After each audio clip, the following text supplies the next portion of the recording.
आज हम इस वीडियो में नागा सन्यासियों के बारे में विश्लेषण करेंगे और जानेंगे कि महाकुंभ के बाद वो लोग कहाँ जाते हैं। दरअसल उनके जीवन अनगिनत रहस्यों से भरा हुआ है। बहुत कम लोग जानते हैं कि ये नागा साधु कौन है और इनका उद्देश्य क्या होता है। ये कुंभ के मेले में कहाँ से आते हैं और ये तमाम लोग कुंभ के मेले के बाद कहाँ चले जाते हैं। साथ ही नागा साधु कैसे बनते हैं, आज हम इस वीडियो में इसी पहेलियों को सुलझाएंगे और आपको बताएंगे कि आप इस नागा साधुओं से क्या सीख सकते हैं। दरअसल इन लोगों के बारे में हमारी देश की जनता को बहुत कम पता है, लेकिन विडंबना ये है कि भारत की मौजूदा पीढ़ी नागा साधुओं के इतिहास के बारे में बहुत कम जानता है। बल्कि इस पे दुनिया के बड़े बड़े विद्वान हैरानी जताते हैं। वो कहते हैं कि जब हार्वर्ड जैसे विश्वविद्यालय भी नागा साधुओं पर अध्ययन कर रहे हैं, तब भारत के ज्यादातर लोगों को इनके बारे में पता ही नहीं है। नागा साधु असल में एक विचार है जो खुद को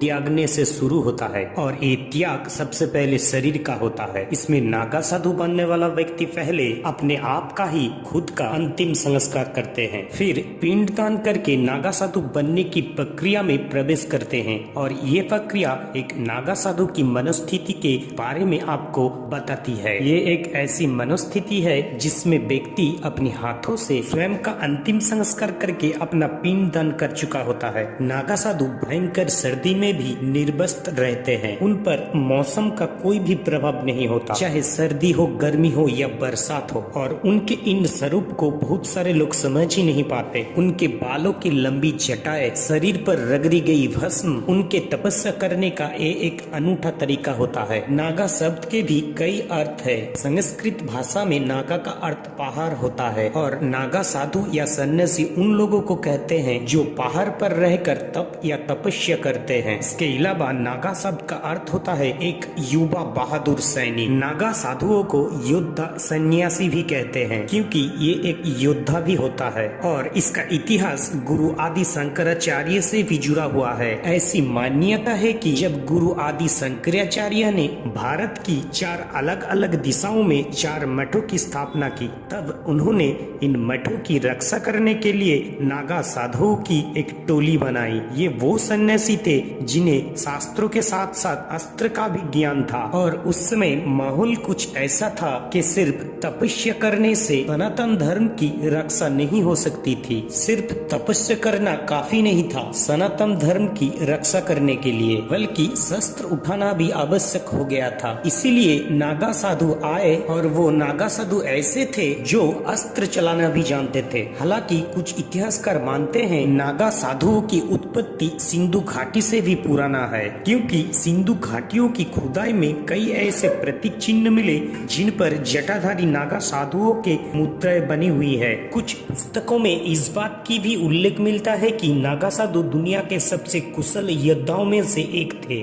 और इनका इतिहास जापान और चीन के योद्धा सैनिकों से भी कई सदी पुराना है। वर्ष 1748 में जब अहमद शाह अब्दाली ने इलाहाबाद पर हमला किया, तब नागा योद्धाओं ने ही धर्म के रक्षा के लिए अब्दाली के सेना के खिलाफ युद्ध लड़ा था। इसके अलावा भारत जब आधुनिक बनने के दौर में आया, जबकि सब कुछ आधुनिक है, तब नागा साधुओं की फौज बिखर गई और फिर उन्होंने पूरे संसार से स्वयं को काट लिया। आज भी नागा साधु युद्ध कौशल में निपुण होते हैं, पर वो युद्ध कौशल का अपने शस्त्र का खुलकर प्रदर्शन नहीं करते। जबकि नागा साधु बनने की प्रक्रिया एक तपस्या से शुरू होता है और ये तपस्या कभी ना खत्म होने वाली दीक्षा के साथ जारी रहती है। भारत में अभी कुल मिलाकर 13 अखाड़ा है जो उन्हीं युवाओं को नागा साधु बनने की दीक्षा देते हैं जिनकी आयु 16 से 20 वर्ष के बीच होती है। भारत के सनातन धर्म को रक्षा करने के लिए 4 लाख से भी ज्यादा नागा साधु है और ये संख्या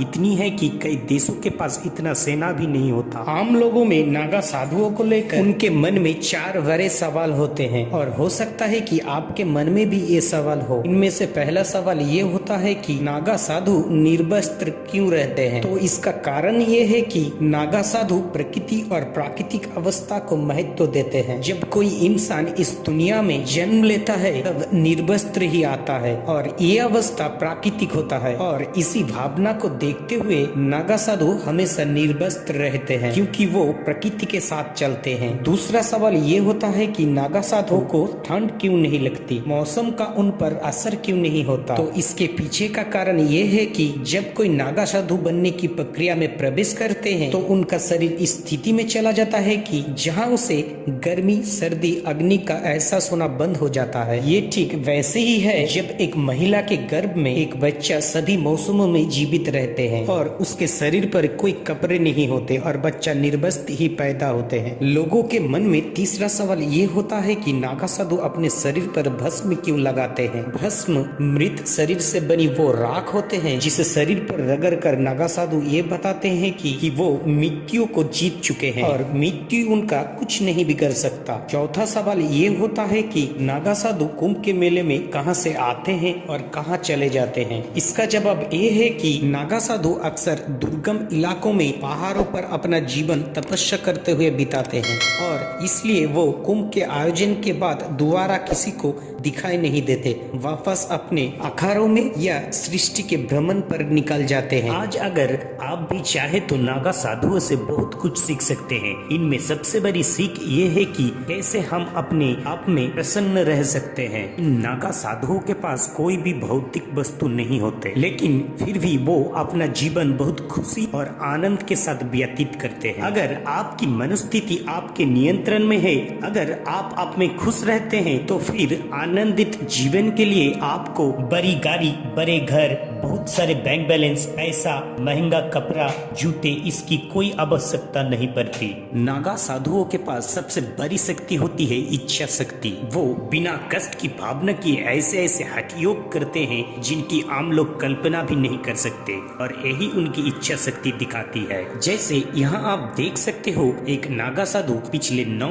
वर्षों से अपना हाथ ऊपर उठाकर भारत को एकजुट राष्ट्र बनाने के लिए हठ योग कर रहा है। यहाँ एक नागा साधु ऐसे हैं जो कि पिछले कई वर्षों से बैठे ही नहीं है, लगातार खड़े हुए हैं जो कि बैठते ही नहीं है, जबकि कई नागा साधु ऐसे हैं जो अपने शरीर को गलाकर हठ योग कर रहे हैं। इससे उनको दर्द भी नहीं होता क्योंकि उनकी इच्छा शक्ति प्रबल होती है। आप देख सकते हो कि ये नागा सन्यासी आग के बीचों बीच बैठे हैं। ये सन्यासी तो कांटों के बीच में ही बैठ गए। नागा साधुओं के जीवन में त्याग भी एक तपस्या है। वो वस्त्रों का त्याग कर चुके हैं, संपत्ति का त्याग कर चुके हैं, परिवार का त्याग कर चुके हैं, रिश्ते नाते का त्याग कर चुके हैं, किसी प्रकार की भोग विलास को त्याग कर चुके हैं, साथ ही संभोग का भी त्याग कर चुके हैं। ये त्याग ही उनकी सबसे बड़ी तपस्या है और मृत्यु पर वो विजय प्राप्त कर चुके हैं। इसलिए जिसके पास कुछ है ही नहीं, खोने के लिए मृत्यु से उन्हें डर नहीं लगता, तो सोचिए उस इंसान की मनोस्थिति क्या होगी। नागा साधु दिन में सिर्फ 7 लोगों से अपने लिए भिक्षा मांग सकते हैं। नागा साधु भिक्षुक होते हैं।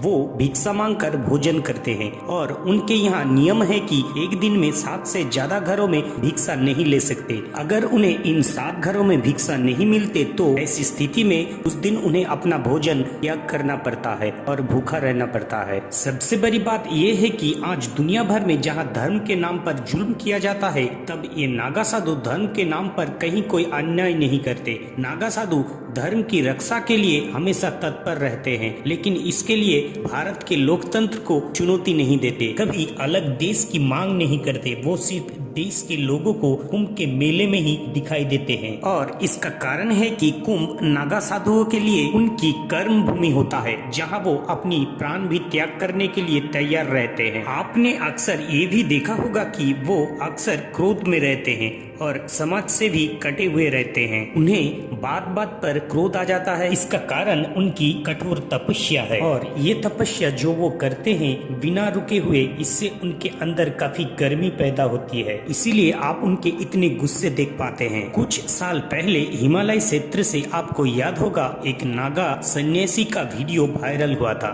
शायद आपने भी वो वीडियो देखा होगा। एक वीडियो आया था जो वहाँ ठंड में -70 डिग्री सेंटीग्रेड में ये नागा सन्यासी निर्वस्त्र होकर तपस्या कर रहा था और उसे इस ठंड का कोई एहसास नहीं था। तो ये था हमारा नागा सन्यासियों के बारे में खास विश्लेषण। और ये विश्लेषण अगर आपको अच्छा लगा है तो हमारे चैनल को सब्सक्राइब करना मत भूलिएगा, साथ ही कमेंट भी कीजिएगा। हम इस तरह की माइथोलॉजिकल वीडियो इस चैनल पर लाते रहते हैं। साथ ही हम आपकी सुस्वास्थ्य की भी कामना करते हैं। जितनी हो सके इस वीडियो को लाइक और शेयर कीजिएगा। धन्यवाद।